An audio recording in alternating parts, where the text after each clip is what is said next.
help them through things? Because if the follow leader has true leadership, then like they won't be left behind in the way. Okay, so if you follow a leader with true leadership, you won't be left behind, and you'll know where to go and get where you want to go. So the first thing I put down is, why do people follow leaders? Because they're good leaders, which is kind of what you're saying. That's one reason, yeah. What else? Why else would people follow leaders? Yes? Because like, there's this poem that is well told us about taking the right road, and that leader has to take the right road. Because if you take the other road, you're just going to end up like all the other people with no kids and Right. something like that. Right, okay. So yes, people follow leaders because you want to take the right road. The second thing I put down is that sometimes people are in need of direction, or maybe they're desperate, and so they follow leaders as a result. Trent? Kind of like what Ed said, right when she said that, I kind of thought of this. Usually leaders don't just take the easy way, they go the harder way to reach their goal, get better results. Yeah. Right. So they don't think through all the consequences. Is that what you're saying? In a sense, or say that again. I want to hear that again. They don't take the easy road to Okay. do what they're trying to get to. They take the harder road to get better.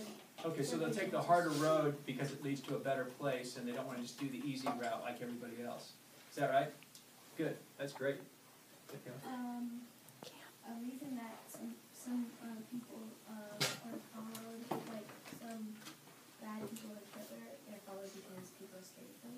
Okay, yeah, some people follow leaders out of fear. Yeah, there's bad reasons to follow leaders also. Maybe you follow them out of fear.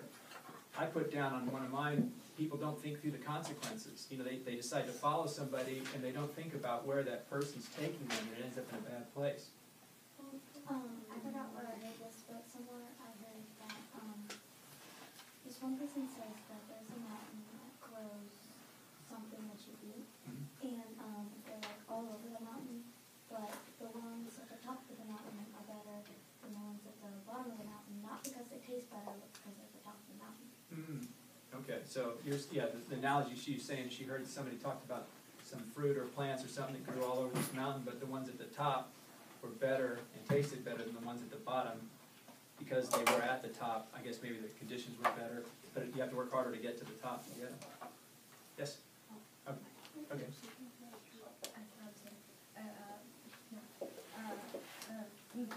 Because they've had other experience, like Abraham Lincoln was a lawyer before he went to heaven, which is kind of. Right. My teacher was here. And then, I have it was kind of like what Grant said.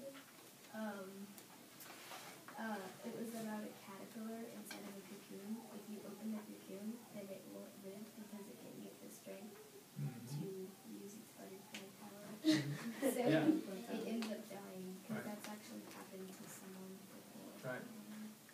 Well, sometimes if you don't rush, if you don't go through the whole process of getting to where you're supposed to be, if you try to shortcut that, it doesn't work out. It's like with swimming, Trent. You know, if you just decide I'm just going to start loafing in practice, other guys are going to work harder than you, and they're going to beat you eventually in the race type deal, or football or whatever. The thing is, you mentioned that I recently just moved up to a harder area. Yeah. So you're moving up. Now you're going against some tougher competition. It's good. All right, one more faith and we'll go on. Well, it comes back to you. It's okay. Let me just share a couple more things. A compromising leader. Okay. So yeah, and is that kind of like this though, negotiating, or tell me about compromising. Well, maybe you don't get what you want, but maybe you want something, but the other person wants something, so you have to meet in the middle. Yeah. Wouldn't it go kind of with self-sacrifice? Somewhat, but sometimes you do realize that you can't, and this happens in our political system all the time, is some people want big tax cuts, some people don't want any tax cuts, and they have to meet in the middle. The Congress has to hammer that out. Okay, did you remember? No, but I do have something for the traits. Okay. You have to be courageous. Courageous, yeah. Did I not put that up there? I'm sorry. Well, we have brave here. Is that okay? Oh. Okay. Good. Well, let me just share a couple thoughts, and not that this is the right answer. I'll just share you a little bit about my personal leadership philosophy that I've tried to develop over the years in the different leadership roles that I've been in. and some of them we've covered up here. I think it is important to listen. When I talk more than I listen, I usually don't do as well. And it's great to be able to listen to people and hear what they're saying. Like there's a thing that says, seek first to understand and then to be understood. And that's a pretty good thing to live by. I also like to try to seek the counsel of other people when I'm making decisions or in a leadership role, or we're talking about something as a school board that's going to affect all the students and people that live in our district. We try to listen to each other and take the consequences for that. And again, if that includes stepping out of a leadership role because of something that I did that was improper, I need to be willing to do that. And then lastly, my kind of personal deal is that I try to do everything I do in leadership and anything in my life is just try to be guided by my faith in Jesus. That's kind of my moral compass that I try to follow and subscribe to. So let me close up with this. One, I'll tell you a couple situational ethics questions that actually occurred to me, and these are ones that you guys have been kicking around a little bit. But what's that? Do the shame one. The shame. Okay, yeah, okay, we'll get to that. Okay, good, we'll do that. I'll give you a hypothetical one, and then I'll give you two real life ones that I've experienced. We've been talking about situational ethics, like ethics is basically doing the right thing, correct? And then sometimes there's situations that make it hard to determine what the right thing is. And this is one Cam and I were talking about last night. Let's say that Friday night, Shane's mom had planned a surprise party for Shane. Okay, and it's a big secret. Well, not say she didn't. Yeah. No, but say that Shane's mom had planned this big surprise party, and she had told you guys, and you're all invited, and everybody's planning on going and surprising Shane. Well, let's say Thursday at recess, Shane walks over to Grant and says, "Say, what are you doing Friday night?"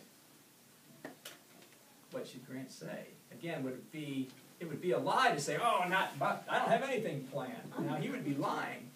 But in that situation, would the ethics be okay to say, "Hey, I don't know what I'm doing," because he wouldn't want to spoil Shane's surprise? Eat the pizza. Eat pizza. Okay, so that's just a hypothetical one on another level. I'll tell you a couple examples that I've been in different situations. One was my company had an insurance deal, and we changed insurance companies. And we had prepaid for our family's health insurance. But when we switched companies, we switched before the end of the insurance term was over. And I got a check back for $583 made out to me that was from the insurance that was overpaid. Now, my company had paid that $583, but they sent the check back made out to me. So what would have been the right thing to do in that situation?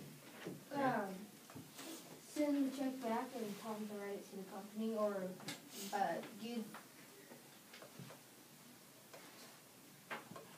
Give the $583 back to the company, yeah. And that's it, yeah, that's exactly right. But that was a situation where I could have cashed that check and probably no one would have ever known, and I could have put that $583 in my bank account. It would have been very easy. It was very tempting. But, like Grant said, what I did was I just cashed the check and paid the money back to my company. But that's the right thing to do. But that's a difficult situation. I'll get to one more and then I'll call on you.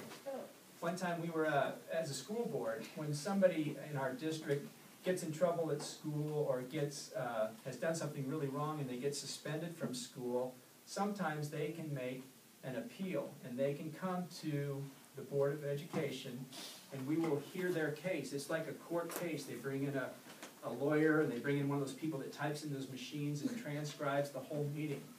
But we've had a lot of situations where people have been suspended from school and they come and they tell us their story, and they've clearly violated the policy of the district, but there's times when they've had extenuating circumstances or something was going on, or maybe somebody gave them these drugs to hang on to or something like that. But those are very real ethical situations where we had to still make a decision one way or the other, and those are the type of dilemmas that will face you all in leadership. So those are a few actual things, and you have to take each situation individually. Kids in this school. And you should be proud of that. It's really neat. And you most likely will have a lot of opportunities to be leaders in different ways. And it's never too early for you guys to begin to develop your leadership traits and styles. Find those things that are good characteristics of good leaders and begin to develop that. And my question to you is begin to ask these questions of yourself. What will be your moral compass? What will be your standard?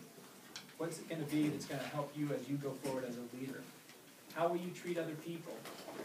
Be kind, gentle, those types of things. How will you continue to improve as a leader? There's a story about a guy